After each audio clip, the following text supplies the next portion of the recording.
네, 안녕하세요. 네. 흉부외과 전문의 소동주입니다. 네, 오랜만에 뵙는 것 같아요. 네, 오늘 이 시간에는 네, 혈관의 시간, 네, 안녕하십니까? 라는 주제로 얘기를 해볼 건데요. 네, 오늘도 혈관 이야기 계속 좀 이어가 보도록 하겠습니다. 네.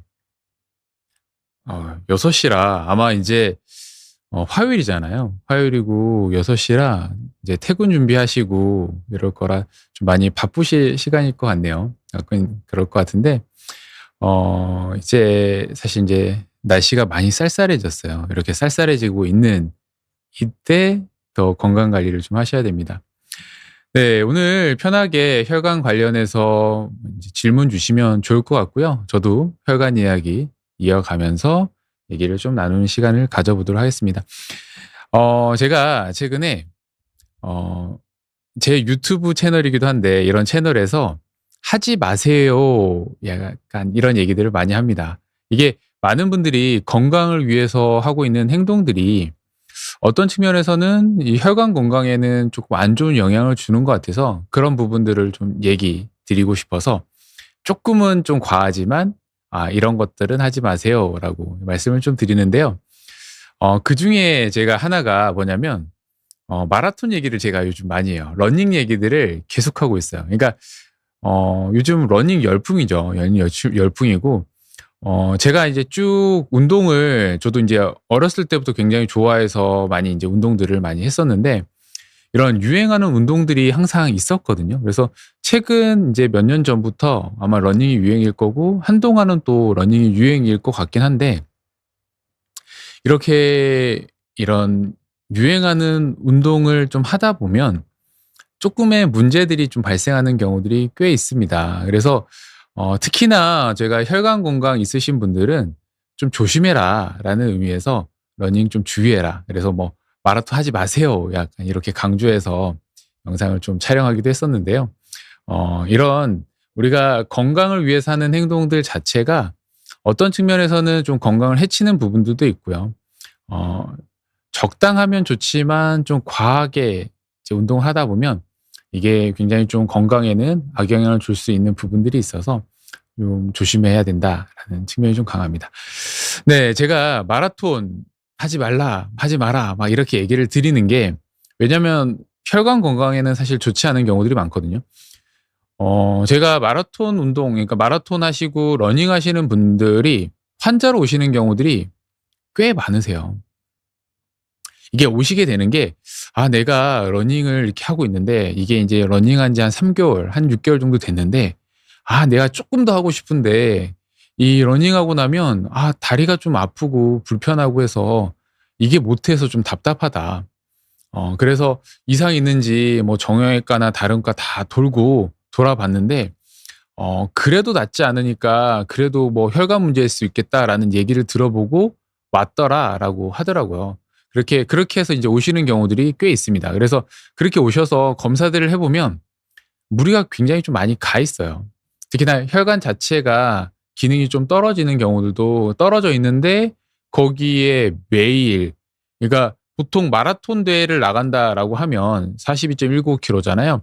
그 대회를 나간다라고 하면 일 주일에 보통 뭐 한 200 킬로 300 킬로는 뛰어야지 이제 약간 트레이닝이 된다라고 인제 얘기가 나와서 일 주일에 뭐 한 200 킬로를 뛴다 그러면 하루에 거의 20 킬로 이상을 뛰어야 되잖아요. 20 킬로 이상? 20 킬로가 아니죠. 뭐 거의 30 킬로 뭐 이렇게 뛰어야 되잖아요. 그러니까 이렇게 막 뛰어야 되는 구간들을 장기간 이렇게 뛰다 보니까 누적되는 것 같아요. 그 데미지가 누적되다 보니까 어 근육에도 무리가 될 뿐만 아니라 혈관에도 좀 기능이 좀 데미지가 입는 것 같습니다. 그러니까 이렇게 유행하는 시기에 저처럼 이제 하지 말라고 하면 굉장히 좀 안 좋은 약간 반응들을 많이 얻게 됩니다. 그런데 사실 안 좋은 게 맞으니까 저희는 그걸 좀 설명을 드리는 거고요. 이게 장기적으로 진행되면 또 여러 가지 조금 위험 요소들이 있어요. 제가 인제 마라톤 얘기를 요즘 얘기를 하는 게 좀 주의를 하셨으면 좋겠어서 좀 말씀을 드려요. 제가 인제 또 흉부외과잖아요. 흉부외과다 보니까 이 암 중에서도 제가 폐암에 관심이 좀 많아요. 폐암에 관심이 많아요. 폐암에 관심이 많은데 저희 아버지가 또 만성 흡연자여서 더더욱이나 조심하고 걱정을 하는 사람이고, 이게 흡연을 하게 되면 또 뒤에 인제 만성 폐질환이나 이런 게 위험도가 있어서 항상 좀 걱정을 하는 사람 중에 하나입니다. 근데 또 하나가 이제 폐암인데, 근래에 들어서 폐 환자들이 되게 늘고 있어요. 그러니까 폐암 검진을 통해서 검진을 빨리 하게 되면 인제 하다 보니까 빨리 발견되는 측면도 분명히 있지만 절대적인 숫자도 증가하고 있는 추세입니다. 특히나 남성, 예전에는 흡연하는 남성이 절대적인 고위험군이었다고 하면 최근에는 여성 환자들도 늘고 있어요. 그런데 이런 요소들을 쭉 찾아보면 '아 어떤 것 때문에 이 폐암이 많이 걸렸을까?'라는 것들을 좀 생각을 해 보면 여러 가지 사실 환경적인 요소들이 있겠는데, 그중에 하나가 우리가 공기 중에 있는 미세먼지도 생각을 해 봐야 돼요. 그러니까 미세먼지를 뭐 하루, 이틀, 뭐 한 달, 두 달, 뭐 1 년, 2년 요렇게 흡입하는 거 가지고 뭐 암이 바로 발생하진 않겠죠. 우리 몸은 그렇게 사실 약하지 않거든요. 근데 이게 데미지가 뭐 10 년이든 20 년이든 쌓이다 보면 분명히 위험 요소로 작용할 가능성이 높습니다. 특히나 보통 대회 인제 마라톤 러닝 하시는 분들 보면 야간에 러닝 하시는 분들 많거든요. 뭐 새벽이나 혹은 야간에 러닝 하시는 분들이 많은데, 이 시간대가 공기의 질이 가장 안 좋은 시기이기도 해요. 그런데 거기에 미세먼지, 하루 종일 낮 시간 동안 쌓였던 먼지들이 아래쪽에 가라앉아 있는 상태에서 러닝을 또 장시간 하다 보면 이게 폐 건강에는 좋지 않을 수가 있는 거죠. 이러다 보면 진행되다 보면 만성 폐질환으로 진행된다든지 폐암 위험도 높일 수 있다는 게 저는 사실 걱정이 되거든요. 그러니까 운동 효과는 또 운동 효과가 있는데, 제가 인제 왜 그러냐면 이게 폐로 들어오는 이런 호흡하면서 들어오는 양이 가만히 걸을 때보다, 가만히 있을 때보다 달리기를 하게 되면 더 많은 호흡량이 되면서 미세먼지들이 들어올 거고요, 첫 번째. 두 번째는 산소 소비량이 많다 보니까 산소를 소비하면서 활성산소나 이런 사실 우리 몸에 쌓여야 되는 뭐 젖산이나 이런 대사물질들이 많이 쌓여요. 그게 이제 복합적으로 작용하다 보면 악영향을 줄 수 있을 가능성이 높아서 좀 주의를 해라. 그래서 달리기를 하고 싶다라고 하시면 좀 불편하더라도 마스크를 써서 강도를 좀 조절해서 하시는 게 좋을 것 같고요. 시간도 1 시간을 넘기지 않았으면 좋겠고요.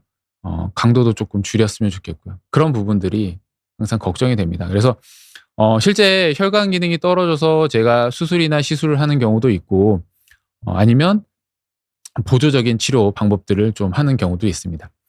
네. 파란 하늘님, 네 안녕하세요. 네 마음 편한 하루님도 질문 주셔서 감사합니다. 제가 마라톤 얘기를 해서 파란 하늘님과 가장 소중한 오늘님 답변 먼저 하고 마음 편한 하루님 답변도 조금 드릴게요. 네. 지난주에 JTBC 마라톤 대회가 열렸었어요. 그래서 그 길이 통제가 돼서 제가 집에를 못 들어가고 거의 3 시간 동안 종합운동장 근처에서 차를 대놓고 기다렸던 적이 있었습니다. 그냥 기다렸습니다. 주말이어서 거의 통제가 1시 넘어서 그 근처가 풀려 가지고 그 근처에서 거의 3 시간 가까이 이제 기다렸어요. 왜냐하면 제가 인제 어 그날 이제 학회 발표도 있긴 했었는데, 제가 11월 초가 아들 생일이어 가지고 그때 또 생일 파티도 해 줘야 되는 상황이라 발표만 하고 쪼끔 일찍 나와서 인제 픽업해서 생일 인제 준비를 하려고 했는데, 어쩔 수 없이 거기서 3 시간 동안 대기했던 적이 있는데, 정말 마라톤 대회 참가 인원이 굉장히 많더라고요. 제가 그래서 마라톤의 인기가, 이 러닝 인기가 정말 높다라는 걸 좀 깨달았는데, 지금 파라나님께서 질문 주신 게 마라톤 대회를 앞두고 발 뒤꿈치 통증이 생겼습니다. 이 병원에서는 아킬레스 건염 초기라고 하더군요. 완전히 쉬는 게 나을지 가볍게 조깅은 해도 되는지 헷갈립니다. 이런 부상은 어느 시점에 운동을 재개해도 되는지 괜찮은지 궁금합니다라고 하는데요. 이게 좀 의견이 좀 나뉠 수가 있습니다. 근데 저는 개인적으로 생각하는 게, 관절 자체가 손상이 돼서 무리가 생기는 경우에는 쉬는 게 낫다고 생각이 들어요. 통증이 완전히 가라앉을 때까지, 그러니까 관절의 손상이 완전히 나을 때까지 낫는 게 낫다라고 생각을 하는데, 건염이나 혹은 근육의 염자 이런 부분들이 생겼다라고 했을 때는 저는 일정 부분 쉬어야 되는 건 맞지만 통증이 어느 정도 가라앉으면 그 부분을 조금 약간 스트레칭 해 주고 자극을 주는 것도 좋다라고 생각을 해요.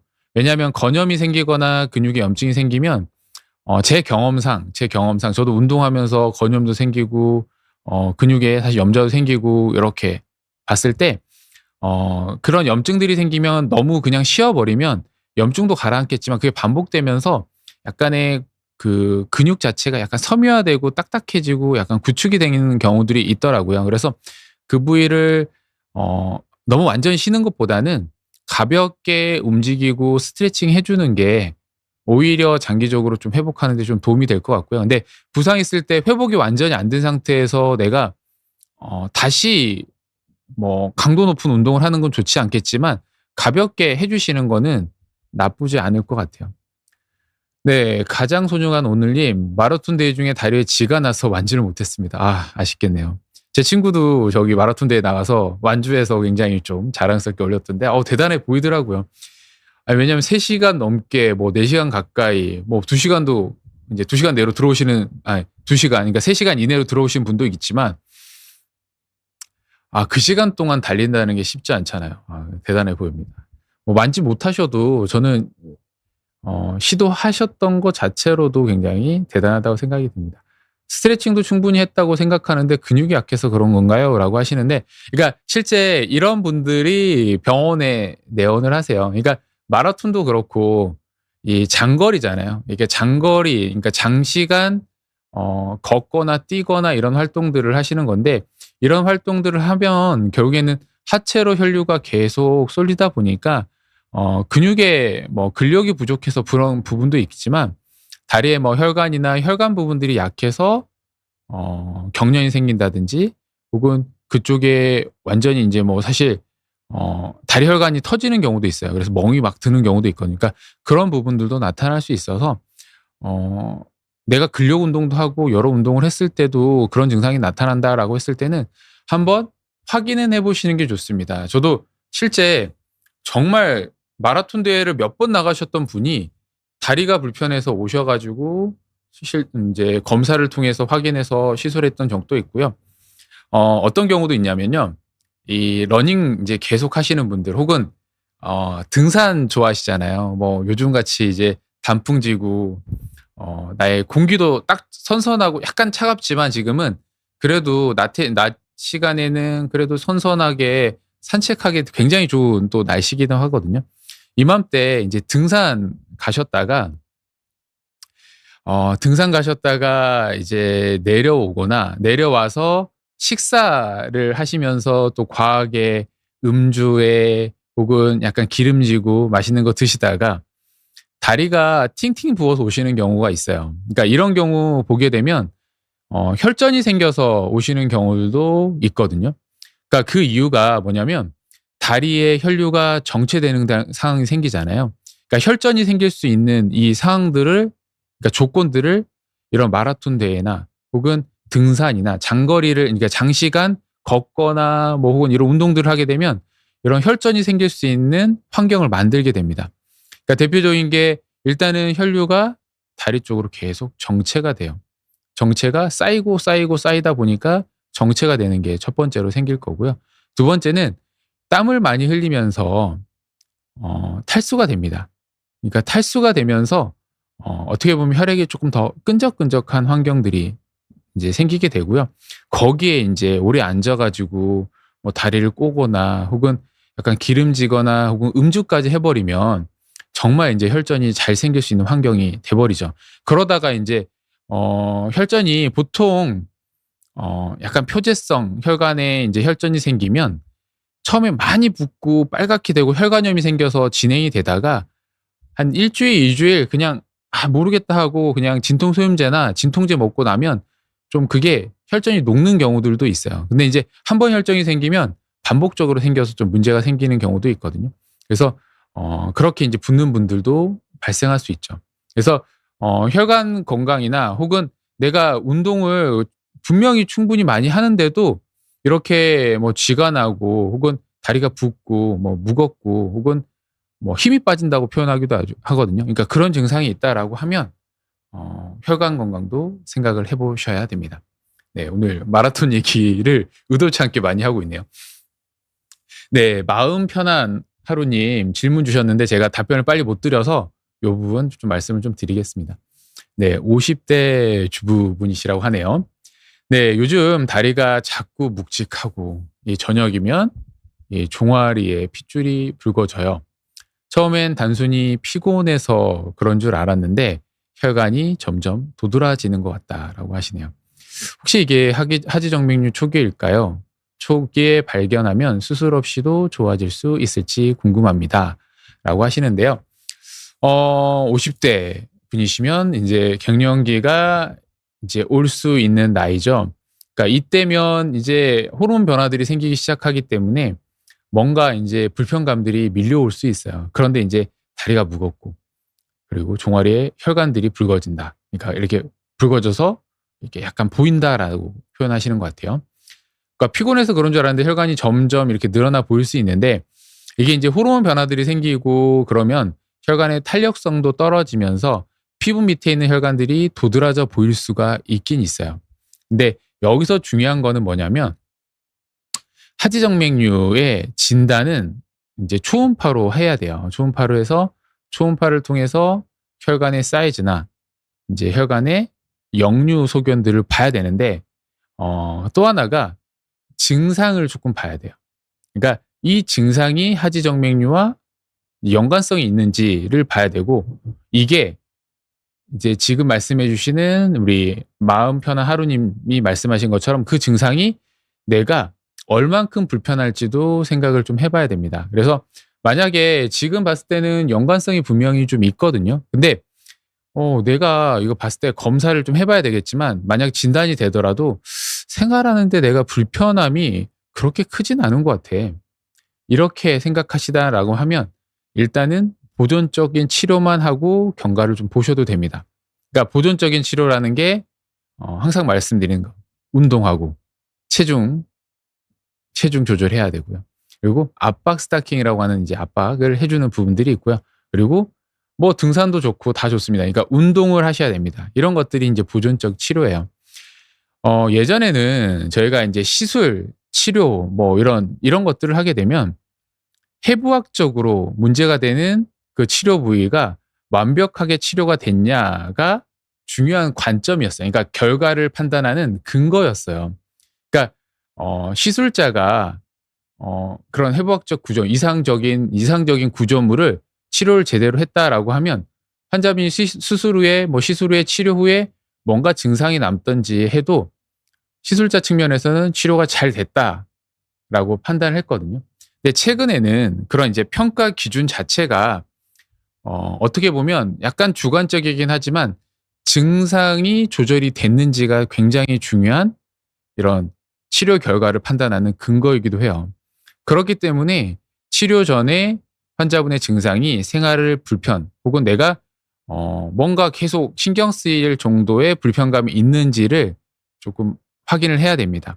그래서 그런 증상들이 있다라고 하면 치료를 적극적으로 하는 거고요. 그렇지 않다라고 하면 조금 지켜보고 혹은 주치의님이랑 충분히 상의를 해보시면 좋죠.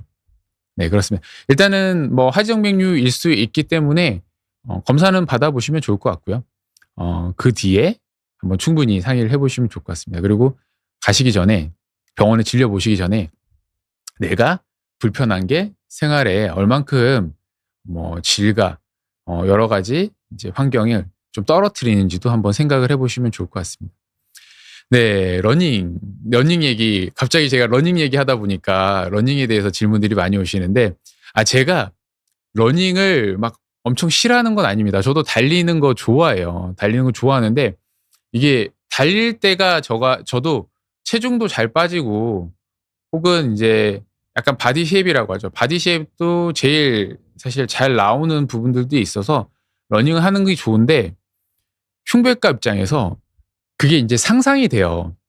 내가 호흡할 때 들어오는 미세먼지들이 코로 들어오고 입 안으로 들어오고 이게 기관지로 들어오면서 이게 이제 폐포로 이렇게 퍼지는 상상들을 하다 보면 이게 제대로 되는 거, 제대로 운동하는 게 맞아? 약간 이런 생각이 들면서 약간 나도 모르는 그 거부감이 좀 드는 부분들이 있습니다. 그래서 약간 운동을 낮에 하고 싶은데 뭐 지금 시청해 주신 분은 이 시청자분들도 다들 공감하시겠지만 일반적으로 일하시는 우리 근로자 노동자분들은 어쩔 수 없이 시간이 퇴근 전밖에 시간이 남지 않아요. 저처럼 이제 아이 둘을 키우는 육아하는 사람들은 정말 시간이 없죠. 쪼개서 운동 시간을 만들어야 되는데 근데 그 시간에 하는 운동이 오히려 건강에 좀 안 좋은 부분들을 인제 미칠 수 있어서 좀 걱정되죠. 그러니까 선수랑은 좀 달라요. 그러니까 운동선수들은 두 가지가 다르죠. 제가 봤을 때 첫 번째는 나이가 젊습니다.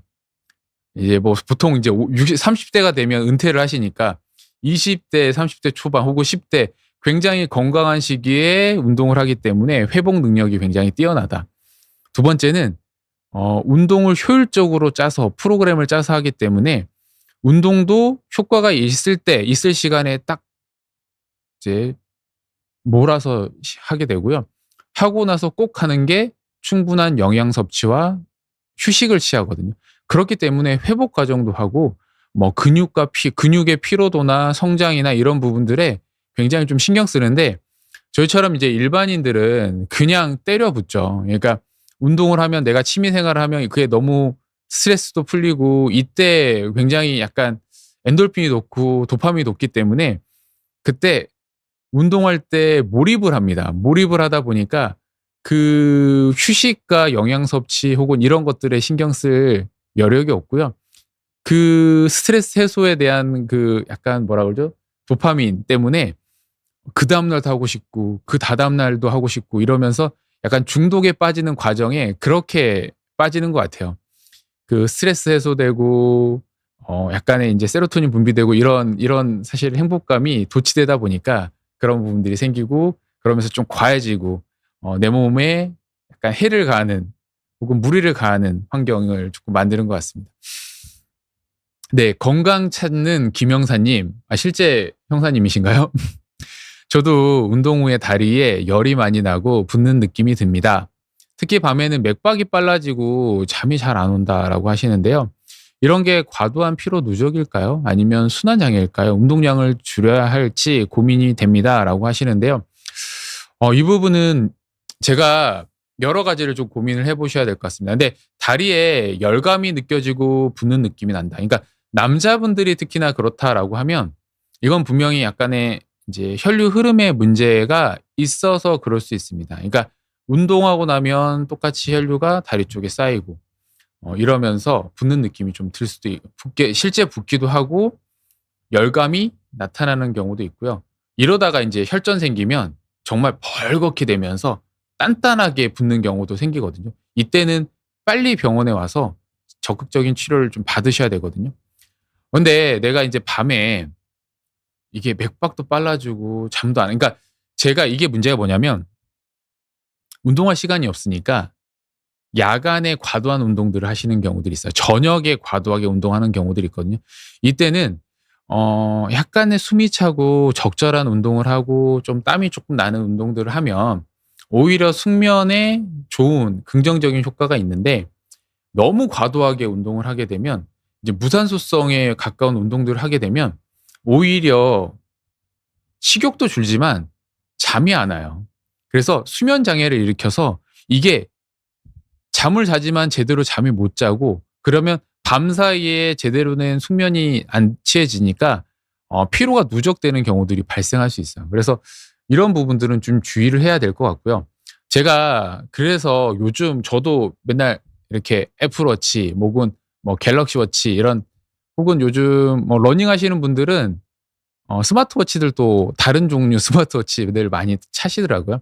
이때 내가 밤에 약간 부정맥처럼 좀 맥박이 좀 빨리 뛰는 것 같고 이렇다라고 하면 이 스마트워치에서 나의 심박수를 한번 측정을 좀 해 보세요. 심박수를 운동할 때만 보지 말고요. 운동할 때만 보지 말고 하루 동안에 혹은 한 2-3일 정도 심박수의 트렌드를 좀 보셨으면 좋겠습니다. 이게 심박수가 어떻게 보면 내 혈관 건강을 알 수 있는 굉장히 중요한 지표거든요. 우리는 심장은 뛰는 게 보통은 느껴지지 않아요. 가만히 있으면 내가 심장 뛰는 게 느껴지지 않거든요. 그런데 만약에 내가 심장 뛰는 게 느껴졌다라고 하면 그것은 뭔가 이상 신호를 보내는 거예요. 그러니까 너무 느리게 뛰어도 그럴 수 있고요. 너무 빨리 뛰게 돼도 막 두근거리고 막 답답하고 이런 증상들이 나타나요. 그래서 그런 부분들을 같이 생각하면서 심박수를 측정하시면 좋을 것 같고요. 그리고 나의 적절한 운동량을 생각할 때도 이 심박수를 측정해 보는 게 좋습니다. 왜냐면 제가 이 운동을 하시는 이유를 조금 쭉 질문을 해 드리면 일반적으로 살을 빼기 위해서 한다. 혹은 정말 내 그냥 심폐지구력을 놀리고 근지구력을 올리고 근육 성장을 위해서 한다. 이게 다양한 이유 때문에 운동을 하시거든요. 근데 운동하는 목표에 따라서 심박수는 달라져야 됩니다. 그게 굉장히 좀 중요해요. 뭐 예전에도 그렇지만 요즘 뭐 혈당 다이어트 얘기를 하잖아요. 혈당 조절을 통해서 다이어트를 해야 된다. 이런 부분들을 하지만 제가 생각하기에 혈당도 중요하지만 우리가 운동 효과를 보고 과학적인 근거가 있는 운동 효과를 보기 위해서는 심박수, 운동하는 동안에 심박수를 측정하는 게 굉장히 중요해요. 보면 이제 우리가 뭐 국가대표나 운동선수들 혹은 운동선수들 운동할 때 보면 꼭 측정하는 게 이제 심박수를 측정하는 밴드를 착용을 하거든요. 그래서 그 선수의 최대 심박수 혹은 휴식기에 떨어지는 최저 심박수 혹은 인제 운동하고 안정기로 들어오는 그 안정기 심박수가 얼마 만에 되돌아오는지 이런 걸 통해서 심폐지구력 이런 것도 측정할 수 있고요. 그리고 체지방을 태우는 굉장히 좋은 위치는 최대 심박수의 한 60에서 70% 정도 되는 존2 정도의 심박수에서 체지방이 제일 잘 타거든요. 그러니까 다이어트가 제일 잘 된다고 보시면 돼요. 지방을 태우거든요. 그래서 내가 원하는 목표가 체지방을 빼고 혹은 인제 '다이어트를 하고 싶다.'라고 하면 약간 인제 최대 심박수에서 한 60에서 70% 정도 되는 존2 정도에서 운동을 하시는 게 제일 좋습니다. 그리고 걷기 제가 말씀드리지만 약간 빠른 속도로 걸으면 그러니까 슬로우 조깅처럼 인제 그 정도 속도로 걷게 되면 약 한 존2 정도 레벨까지 올라와요. 약간 숨이 차는 정도거든요. 보통 평균적으로 한 110 정도에서 한 130 정도 되는 게 존2 거든요. 이때가 운동도 가장 길게 할 수 있고요. 그리고 관절이나 이런 부분들에도 부담이 좀 덜 되고 체지방도 타서 혈관 건강에 어떻게 보면 가장 도움이 되는 그런 레벨이라고 볼 수 있고요. 보통 뭐 존4, 존5 뭐 180 까지 이제 최대 심박수를 넘기는 이런 데까지 가게 되면 거의 무산소성 운동이기 때문에 이때는 약간의 인제 근육의 성장이나 이런 부분들에 좀 도움이 되는 부분들이라 운동을 하는 목표에 따라서 심박수를 좀 측정하시면 좋을 것 같아요. 그래서 가벼운 러닝을 한다.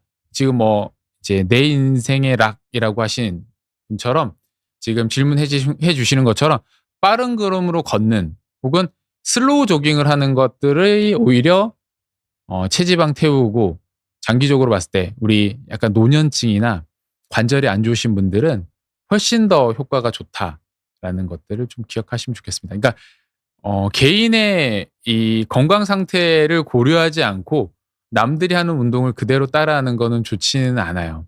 그러니까 한때 그러니까 지금 뭐 크로스핏이나 뭐 요런 운동들도 많이들 하고 계시죠. 하고 계시지만 그런 이제 운동들이 인제 효과를 보고 반응이 좋은 분도 있지만 무작정 따라하다가 관절이 다치고 혹은 근육이 손상되고 이런 분들도 꽤 많거든요. 그러니까 내 컨디션에 따라서 내 인제 건강 상태에 따라서 고려해서 운동을 하시면 좋을 것 같아요.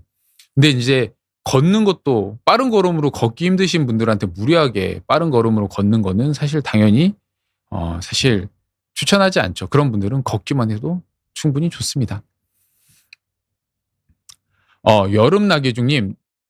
네. 달리기 후에 다리가 얼얼하고 밤에 종아리가 쥐가 납니다. 수분 섭취를 늘려도 낫지 않아요. 혈액순환이 원활치 않아서 그런 걸까요? 정맥류 촉이나 모세혈관 손상으로 진행될 가능성도 있는지 궁금합니다. 그러니까 제가 인제 보통 말씀드릴 때 혈관 질환 중에 동맥 질환은 뭔가 생명과 좀 관련이 있습니다. 생명이 관련이 있어서 우리가 보통 흔히 알고 있는 뇌혈관 질환, 뇌졸중, 심혈관 질환, 그러니까 뭐 협심증이나 혹은 뭐 심근경색 이런 것들.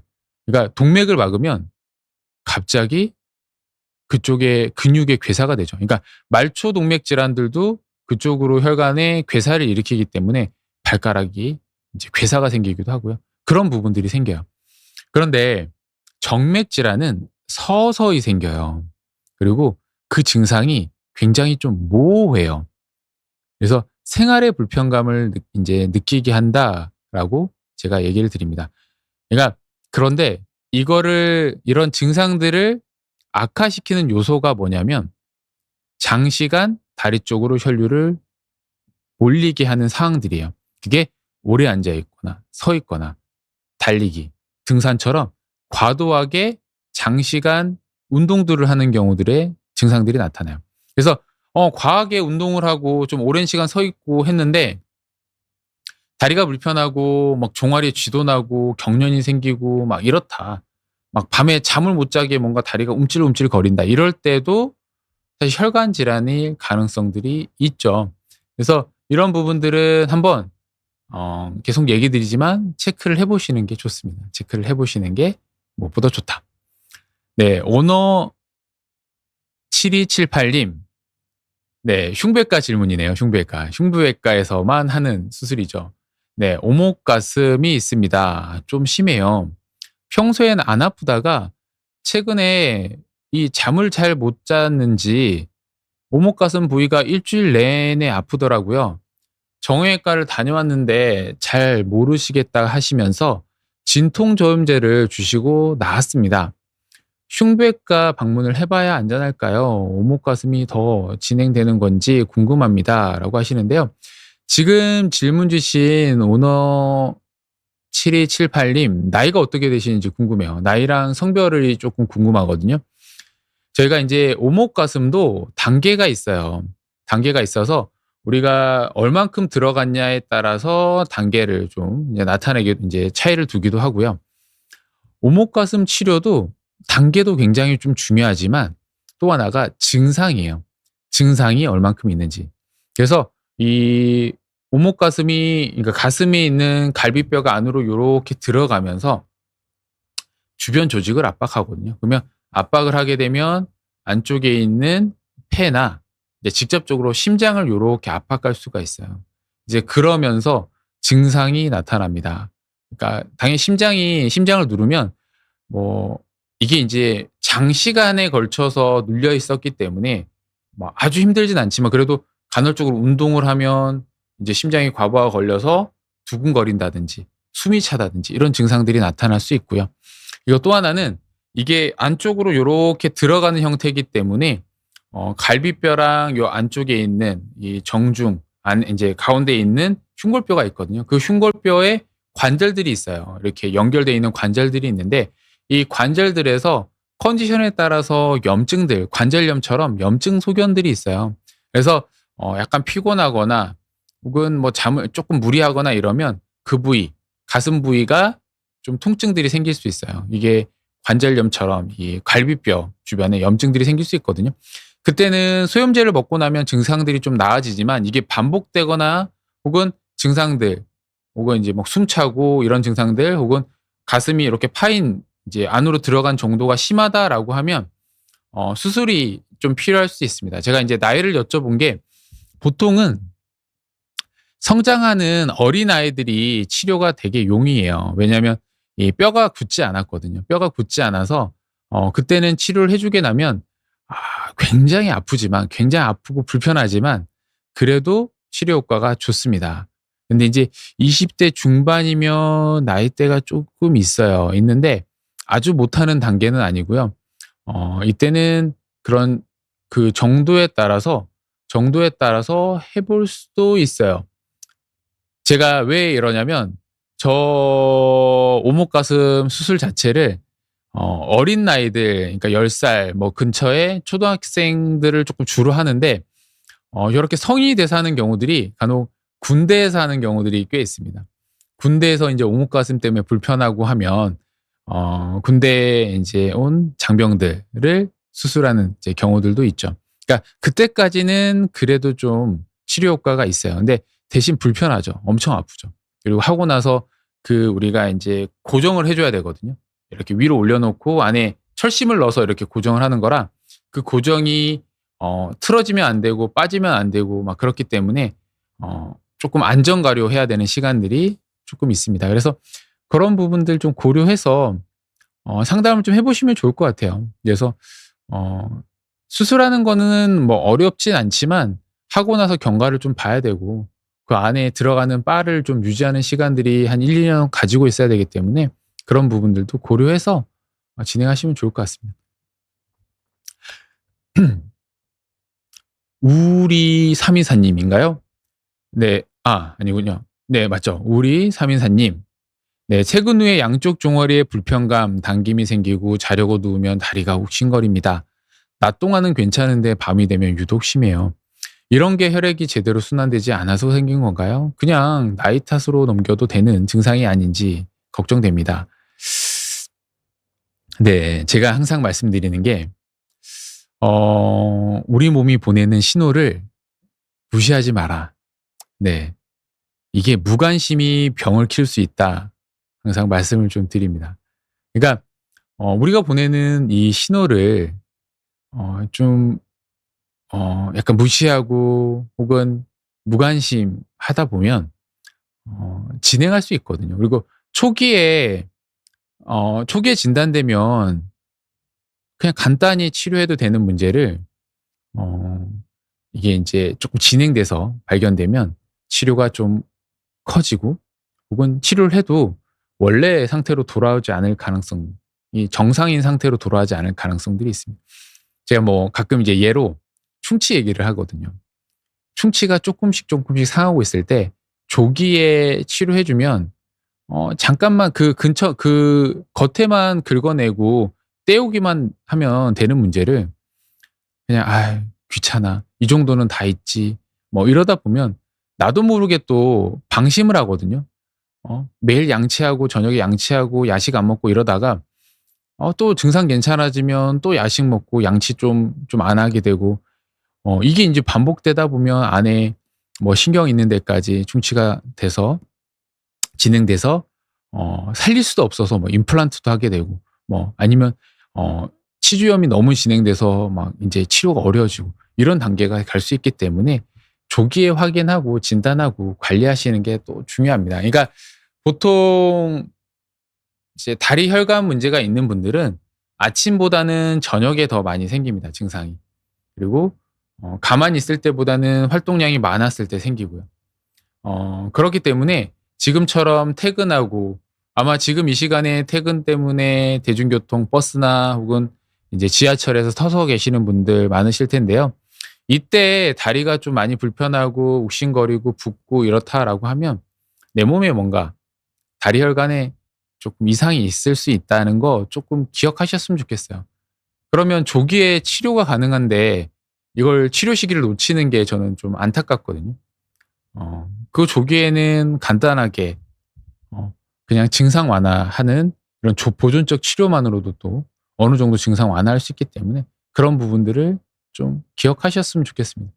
그러니까 병을 고치는 거는 병이 생기기 전에 우리가 관리하는 게 가장 쉽고도 제일 값싼 방법이기 때문에 그 부분 좀 간과 안 하셨으면 좋겠어요. 네. 이벤트 호라이즌 55 님. "평소에 혈압은 정상인데 다리가 자주 차고 손발이 저린데 이것도 혈관 순환과 관련이 있을까요?" 그러니까 손발이 차다, 다리가 특히나 차고 저리다, 이런 증상도 뭐 연관이 있을 수 있죠. 그러니까 혈압이랑은 좀 다른 문제예요. 저희가 이제 꼭 말씀드릴 때 우리가 혈액 검사도 하고 검진 받으면서 혈액 검사도 하고 혈당도 측정하고 뭐 우리 혈압도 측정하잖아요. 그런데 혈압도 없고 혹은 혈압도 없고 당뇨도 없고 혈액 검사하면 깨끗해요. 그러면 이런 분들이 실제 증상이 나타나는 경우들이 꽤 많거든요. 그러면 이거는 건강한 거냐? 제가 아까도 말씀드렸다시피 최근에 치료하는 결과의 지표 중에 하나가 증상을 보는 거예요. 왜냐하면 증상이 몸이 안 좋아지고 있다는 신호 중에 하나일 수 있거든요. 그게 뭐 스트레스 때문에 생기는 약간의 우리가 약간 정신적으로 나타나는 증상일 수도 있지만 실제 우리가 뭔가 변화가 나타난다고 하면 그거는 몸에 조금씩 이상이 생기는 거고 그런 데미지가 쌓이고 있지만 아직까지 우리가 보통 알려져 있는 건강 지표에서 변화가 나타나지 않는 것뿐이지 안쪽에서는 뭔가 변화가 나타날 수 있는 것입니다. 그래서 그런 부분들은 꼭 확인을 해 보시면 좋겠습니다. 밖에 앰뷸런스가 막 지나가고 있는데 그러니까 저런 위급 상황이 생기지 않기 위해서는 또 우리도 미리미리 관리를 좀 하셔야 되겠죠. 네. 세계탐구 9098님. 네. 모세혈관 확장증이 있어서 레이저 치료를 권유받았습니다. 그런데 시술 후에 재발 가능성이 높다고 얘기를 들었어요. 한 번 치료하면 끝나는 게 아닌가요? 라고 하는데 지금 그러니까 치료 방법에 따라 좀 다를 수가 있고요. 그러니까 피부 밑에 나타나는 거미혈관 뭐 아니면 망상정맥 이런 혈관들은 보통은 한 번으로 치료가 잘 안 되는 경우들이 좀 꽤 있습니다. 이거는 그래서 경과를 조금 봐야 되는 거고요. 우리가 복제정맥이라고 하는 보통 이제 하지정맥류 수술 치료에 있어서는 피부보다 조금 아래층에 있는 근육 위에 있는 그 복제정맥을 치료하게 되는데요. 복제정맥을 치료할 때는 저희가 충분한 에너지와 혹은 충분한 약재를 쓰게 돼요.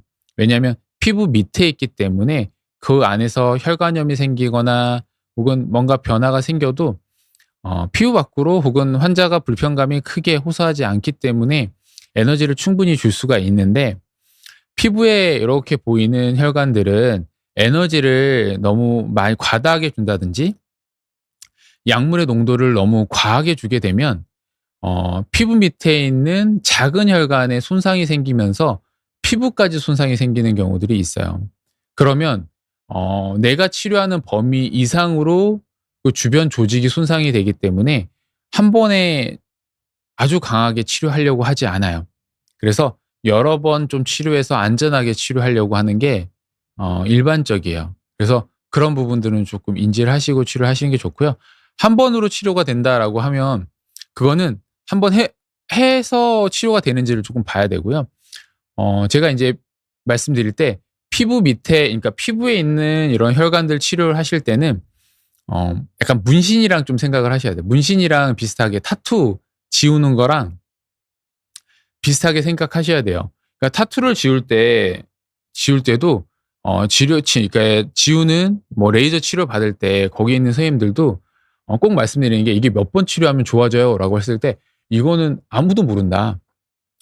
치료를 한두 번 했을 때 완전히 좋아지시는 분도 있지만 이거를 10번 해도 이게 남는 경우도 있다라고 말씀드리거든요. 그러니까 그거랑 비슷하다고 생각하시면 됩니다. 근데 저희도 인제 대략적으로 치료하는 이제 경험들이 노하우가 있다 보니까 딱 한 번 요렇게 치료를 해 보면 '아 이런 이제 타입은 한 몇 번 하면 좀 좋아지겠다.'라는 게 예측이 되거든요.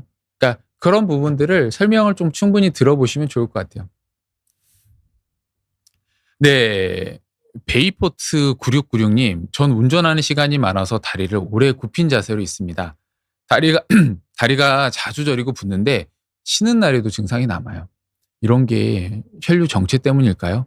장시간 운동 중에 간단히 해줄 수 있는 혈액 운동 방법이 있을까요?" 라고 하는데 이게 구부정한 자세로 계속 페달을 밟고 있잖아요. 아직까지는 우리가 자율주행이 아니다 보니까 엑셀이나 브레이크를 또 반복적으로 밟고 있고 이 주행하는 중에는 엑셀을 또 지그시 밟고 고정하고 있어야 되거든요. 이제 그러다 보면 다리 근육의 혈류가 좀 정체가 됩니다. 특히 인제 저희한테 오시는 환자분들 많은 환자분들 중에 직업군을 보게 되면 기사님들도 많아요. 근데 기사님들이 되게 안타까운 게 쉬는 시간이 그러니까 쉬는 날들이 그렇게 많지 않아서 치료를 제대로 못 받고 하고 나서 회복할 수 있는 시간이 없어서 이 회복기가 굉장히 오래 걸리는 경우들이 있거든요. 그게 좀 안타까운데 제가 인제 꼭 말씀드리는 게 이렇게 혈관 이상이 생겨서 나타나는 증상일 가능성이 큰데 장시간 운전하실 때는 꼭 1 시간에 한 번은 잠깐 휴게소 들려서 다리를 좀 풀어 주고 이 까치발 들기나 혹은 종아리 근육 스트레칭을 좀 해 달라고 꼭 말씀을 좀 드리거든요. 지금 이제 조만간 빨리 저도 이런 것들 때문에라도 장거리 운전하시거나 직업적으로 오래 앉아 계셔야 되는 분들이 계시니까 자율주행 차들이 빨리 나왔으면 좋겠는데 이제 어쩔 수 없이 장시간 운전하면 중간에 무조건 쉬어야 됩니다. 그러니까 위험하기 때문에 운전 중에 까치발 운동이나 이런 걸 해 주는 게 위험하잖아요.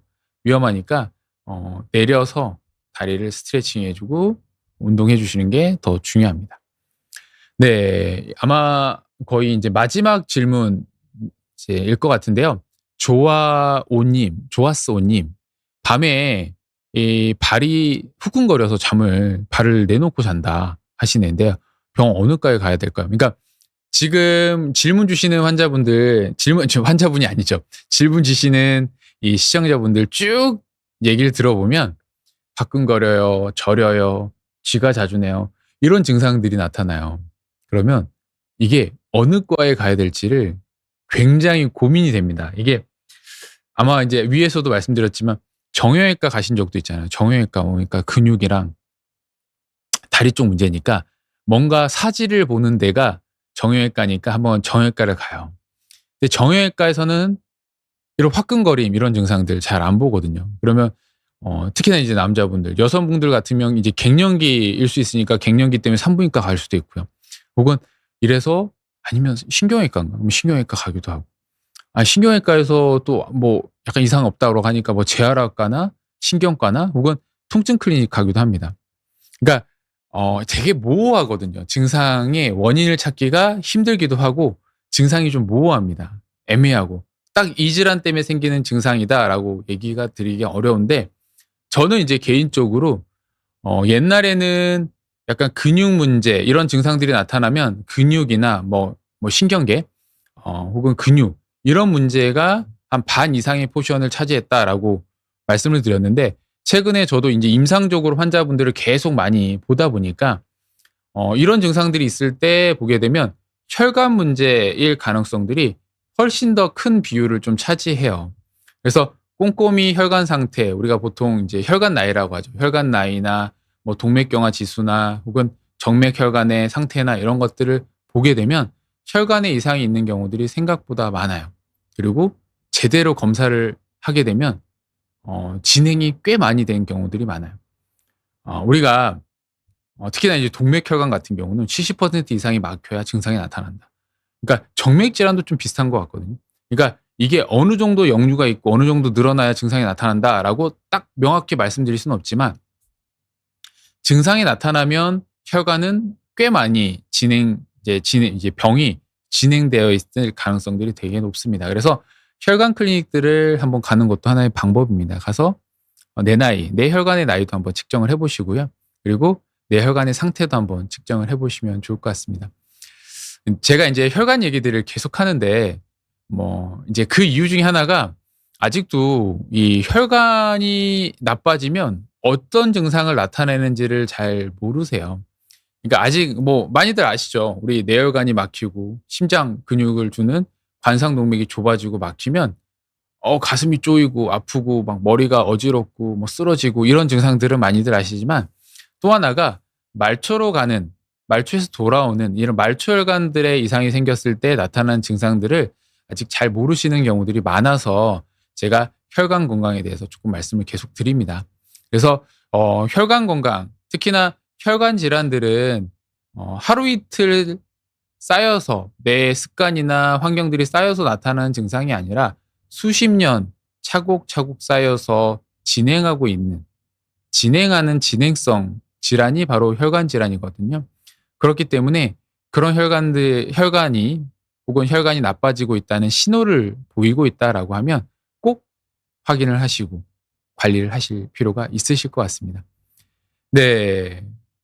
항상 말씀드리는 건데요. 건강을 지키고 병을 치료하는 가장 쉬운 방법은 예방하는 거고 병이 생기지 않게 하는 거거든요. 우리 몸이 보내는 신호 무시하지 마시고 꼭 관심을 좀 가지셨으면 좋겠습니다. 아마 이렇게 날씨가 추워지고 차가워지고 또 건조해지는 이런 시기에 아마 더 많은 신호들을 보낼 겁니다. 그런 신호들 무관심하게 간과하지 마시고 그 신호들에 조금 귀 기울였으면 좋겠습니다. 네, 시간이 다 돼서 오늘은 여기까지 진행하겠습니다. 네, 지금까지 흉부외과 전문의 소동주였습니다. 감사합니다.